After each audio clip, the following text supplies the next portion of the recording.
Hey, this is Brian. Welcome to episode 32. Tonight I start gathering science doing contracts from Mun's surface, and I thought this is a good time to do a good status report here. So here we are, 949 science. Had quite a bit more. I've already spent some things here getting the very heavy rocketry for 5-meter parts. I thought I'd gotten this one. Huh. Okay, whatever. Plenty of science to come. And high performance fuel systems, I think I got. Yeah, it's more 5-meter stuff. And then down here, I got the narrow band scanner, which is on experimental science. That will be useful coming up. Oh, and I also got, let's see, which one was it? It was the one that has the ion drive. Ion drives, where are you? I'm not even sure. It's in here somewhere. Anyway, so also picked up some more contracts. We have, let's see, new ones. We have to rescue a female Kerbal. Cool, we'll get a female Kerbal. Hiring a new Kerbal at this point costs 230,000. I don't want to do that. Visual survey, some more Mun stuff, and explore Duna, explore Ike, build a new surface outpost on Duna, which is kind of where we'll be headed here once we're done with Mun and Memnis. Let's see. Would like to upgrade some buildings soon. Let's look at the science report. Let's see. I want available right now. Available. All unlocked. Okay, I guess that's what I want. Kerbal. There's still quite a lot to do around Kerbal, but I think those are going to wait. I'm not going to make you sit through that. And then at Mun, lots of stuff from while landed, and you'll see here I got probably more stuff from space than we even do from Kerbal. At this point, I think we know more about Mun than Kerbal. A lot of these are filled out nicely. Okay, so current missions.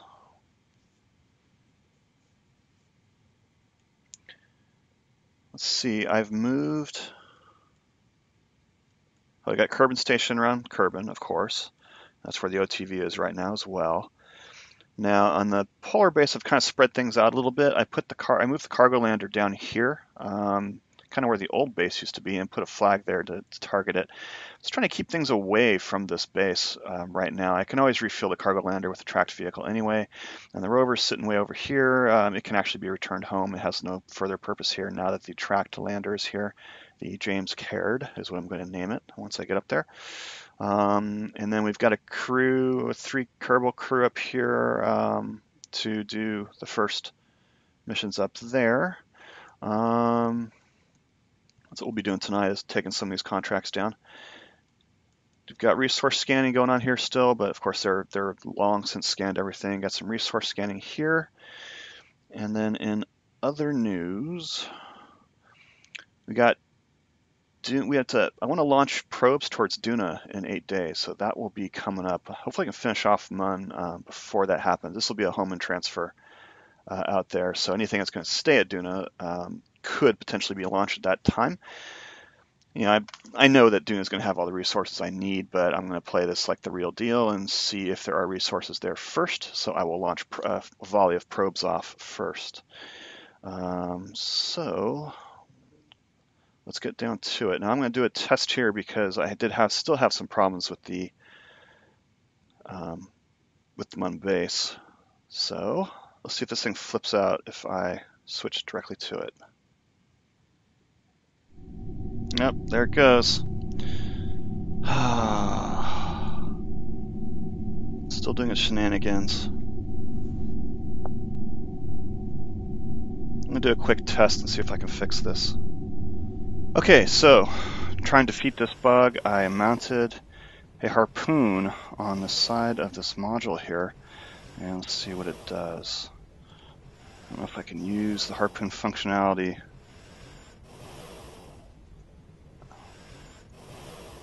Come on, mouse, stay with me here.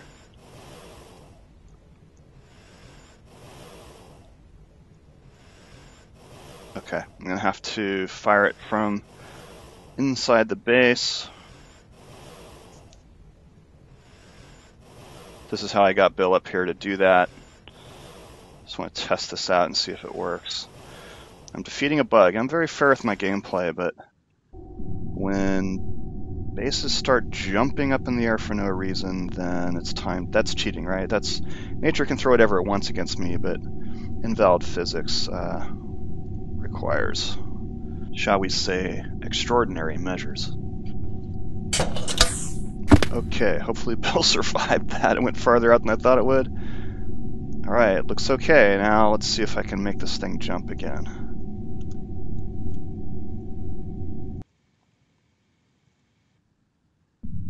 There it goes, and it held. Looks like we need more harpoons, though.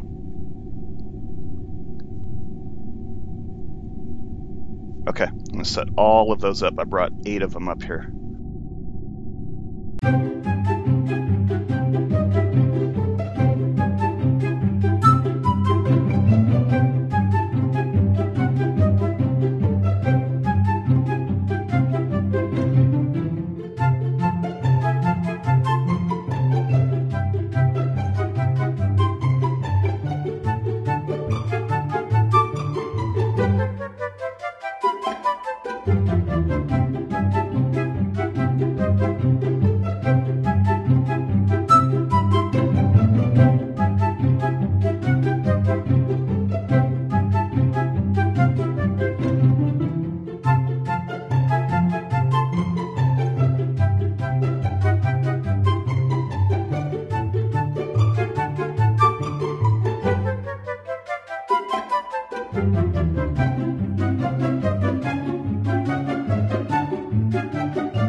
Okay, so I think I've got things settled on this base. Harpooned them all down to the ground here, and like you probably just saw, maybe, I don't know if I'm going to put that in a separate episode or make a part of this one, so that's why I said that again.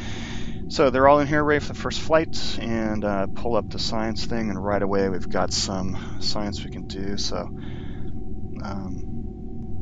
may as well do it. Alright, let's see got here.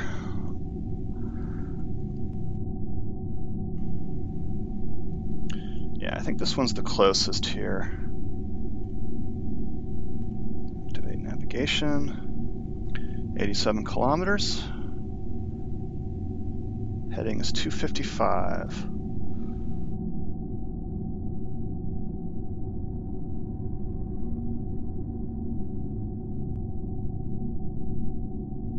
Let's get a move on.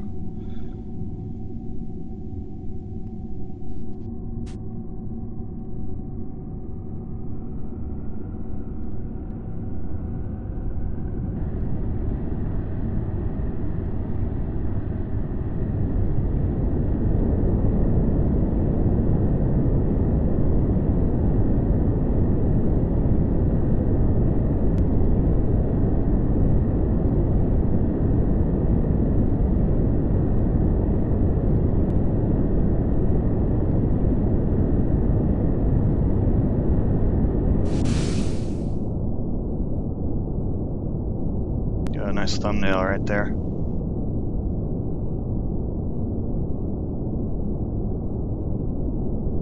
I have a feeling I'm not on the right heading here. Let's see. Yeah, I gotta go way right, so it must be this one over there. I'll just pivot this thing like so.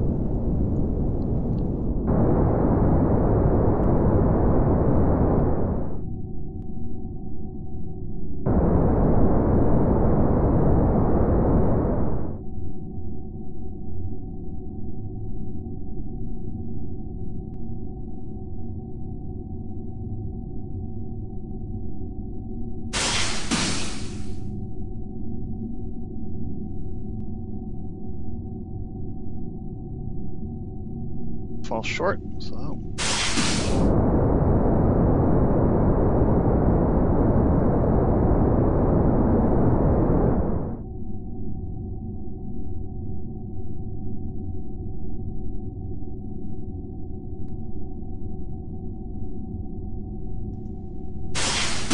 Now, rather than speed up a lot to do a full suborbital flight, I'm going to use these vertical engines just a little bit here so that I can maintain kind of a low speed, because this is not very far away and I don't want to do a huge deceleration burn.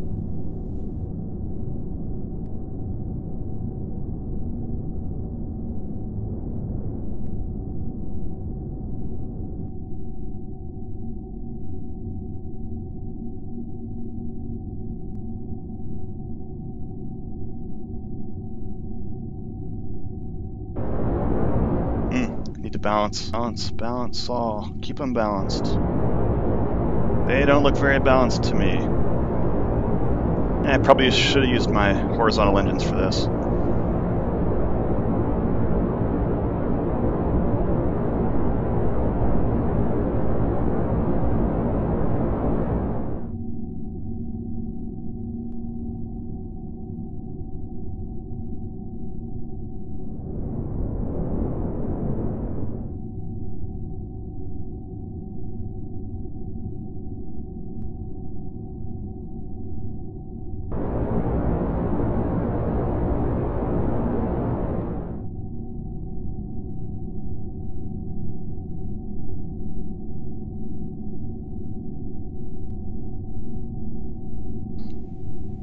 I'm entering the zone. I'm entering the zone. I'm so excited. I haven't done a contract in like forever. Come on, you get down there. How much delta V I have? It's really weird how it does that. Take my brakes off. Gotta remember to take my brakes off. I love the control this gives me.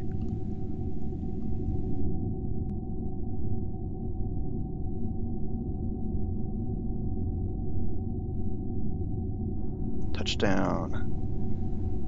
Science everywhere. Alright, I could drive right over to that, but I'm close enough. So, what is this? A seismic?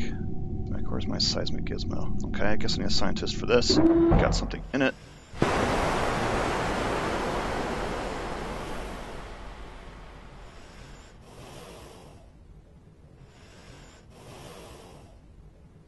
Whew, almost did a backflip. Backflipping for science. Let's try that again. So we can do a backflip here. Oh. Okay, ready? Woo! No, not quite a backflip. Watch, kill the poor Kerbal screwing around like that. That'd be hilarious.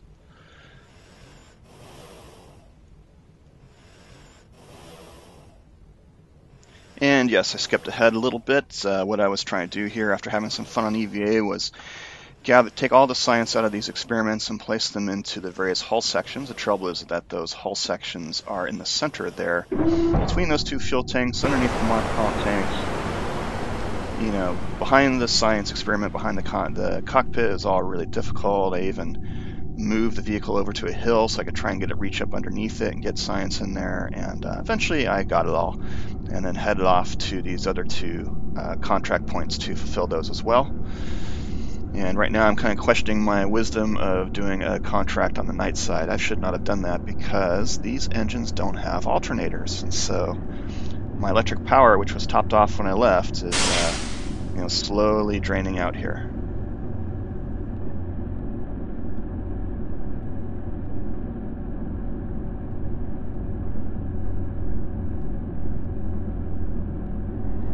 Whoa.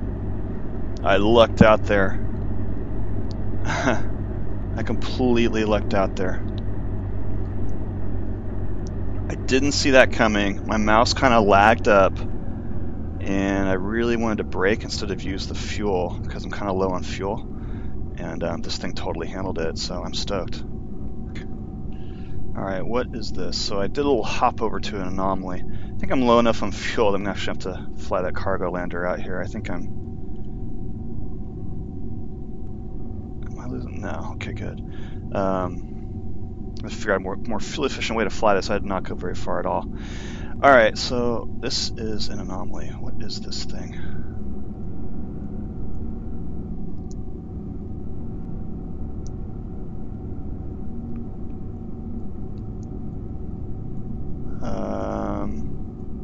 Okay. I think it's missing a texture.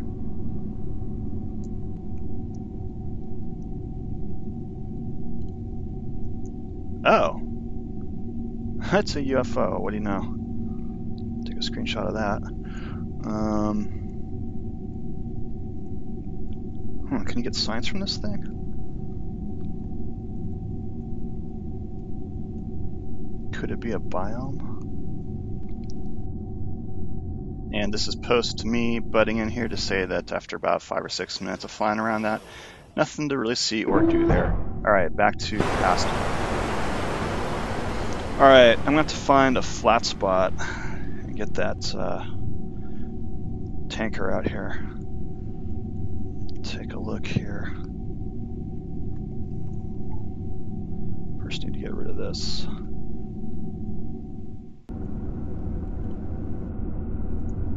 And so I drove and drove and drove.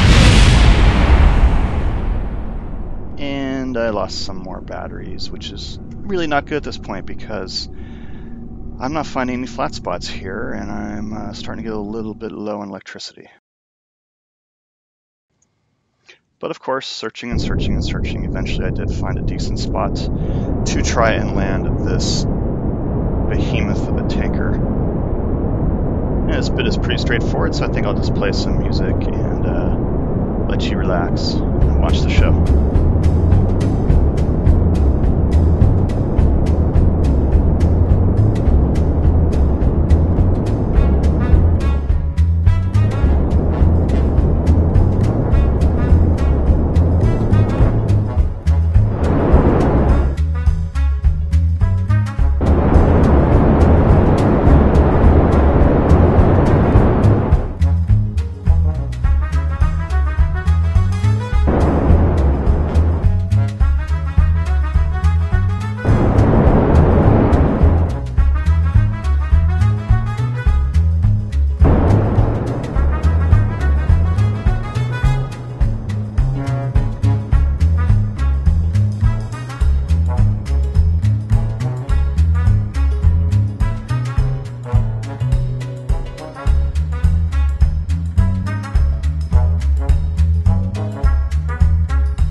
Back to old me for driving this an electricity-starved vehicle over to the lander. Being super careful here because my electric charge is so low.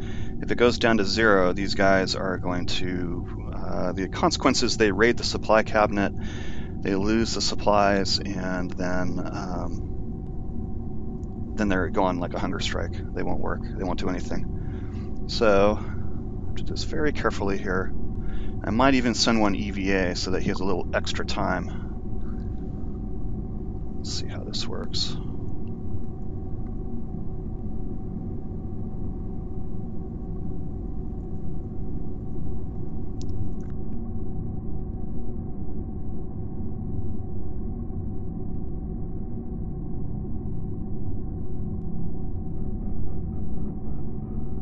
Hey, look at that. All right, let's get these guys out of here. EVA.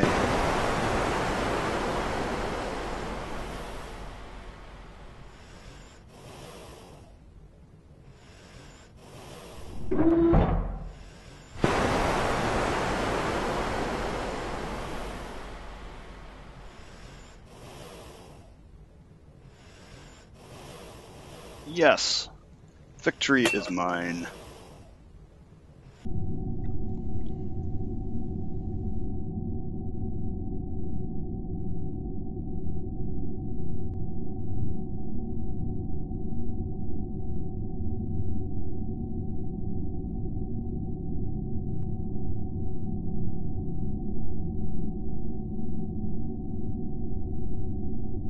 All right, let's see what we can do about getting this thing home now that it's in much better shape.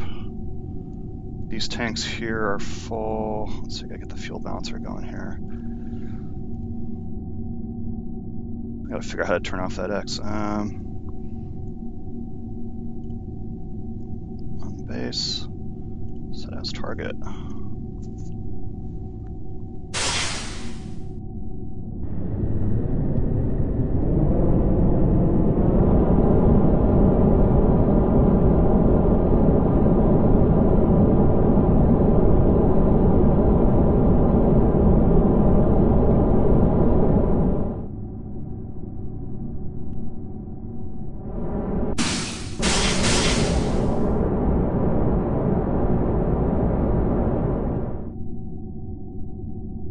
Okay, AppWaps is 8.8, that should be high enough. I want surface. Yeah, aim towards the horizon.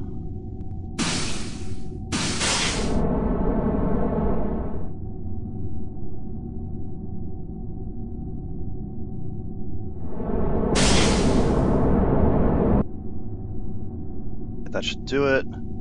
Yeah, 10,000, okay.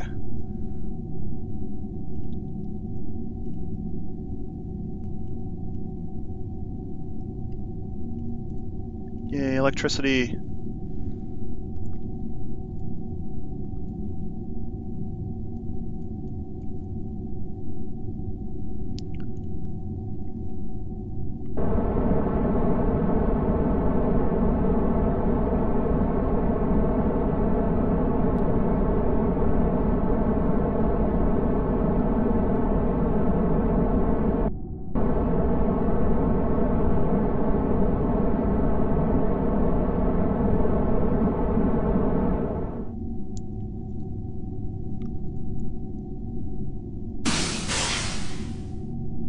Okay, 50 meters per second, I should probably deal with that with the horizontal engines.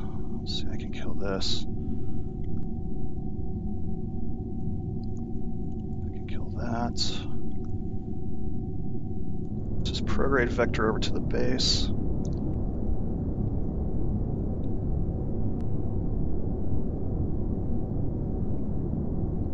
Oh boy, here we go again with the frame rate. Come on. 12 frames per second. This is not really working for me. I can't roll. Oh, okay. That'd probably help.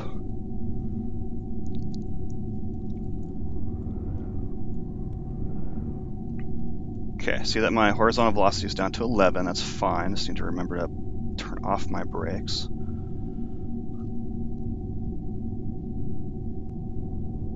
Brakes off. Good speed, both horizontal and vertical. Pull this velocity vector over here a little bit. Go, looking good.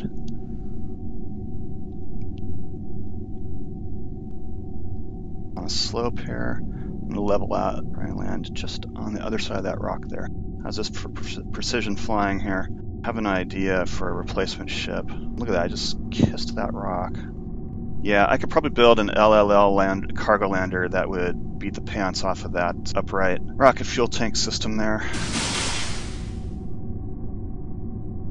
Oh, there goes the base.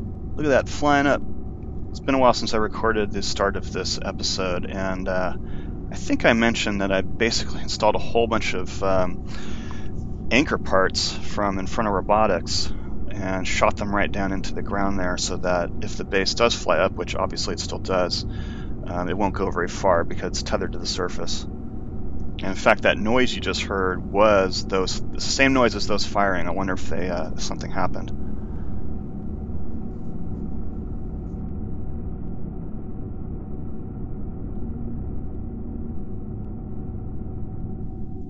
Okay, that should do it.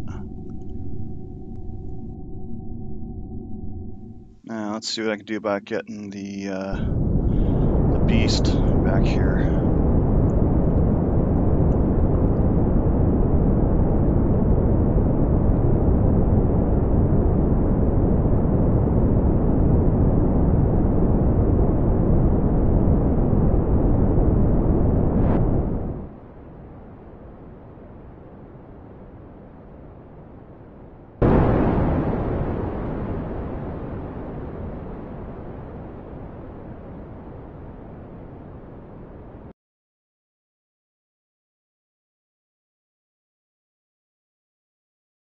So far, so good. An electric charge. Should I point at the sun? Oh yeah, I should.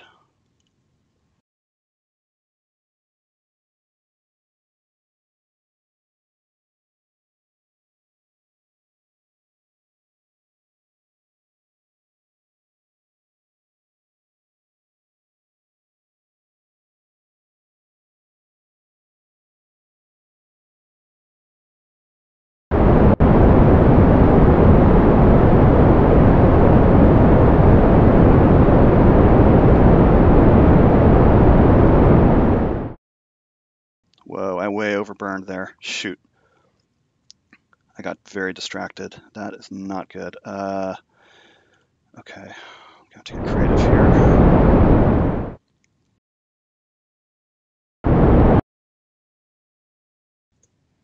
Okay, well, past me was concentrating so hard on this and unable to speak. This is future me kind of chiming in here. So what's going on is rather than speed up, I chose to just use some vertical thrusting there to postpone where this hits the surface. So coming down, and I'm kind of like going back and forth a little bit. It seems like I am fairly fuel efficient here. I'm low, so I was worried, but as I did more and more of this, I realized that, yeah, I can probably get closer and closer here to, there's the physics flag, to my targeted flag over there. You can see these valleys. I definitely don't want to hit one of those.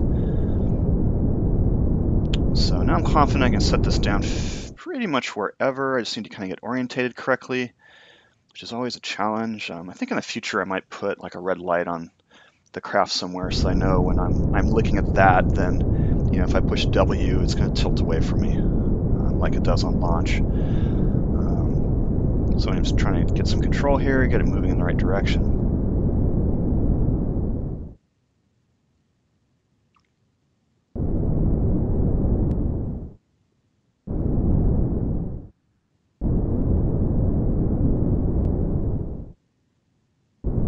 Second, I think that past me has something to say right about now. Fear the rendering distance. Yeah, definitely. Right, so you can see how quickly that prograde direct vector drops because I'm only moving at, what, 8 meters per second right now. Just kind of steering it over here towards the flag where no flat land is.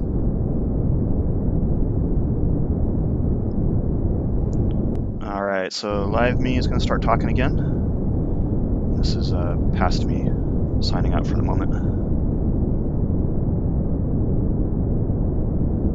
Okay, this is probably close enough.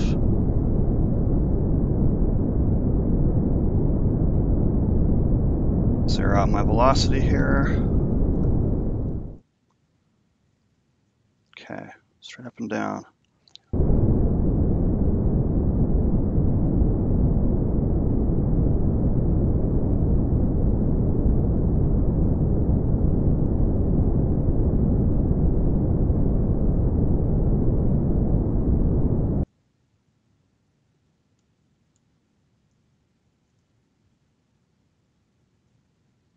Am I out of RCS? Oh, I lucked out. Very much so, and I don't dare move this thing anymore. Alrighty then. Wow, okay, RCS has to come all the way from Kerbal. Alright, let's wrap up the live commentary there. This is future me saying thank you for watching, and I'm going to go on vacation for a week, but the next video should be quick and easy to produce because it just has lots and lots of explosions, and not the good kind, the kind that are caused by the Kraken. So that'll happen, and then I'll talk about what I'm going to do to make changes to this series to fix it in the future, and talk about what's coming up. Till then, fly with confidence.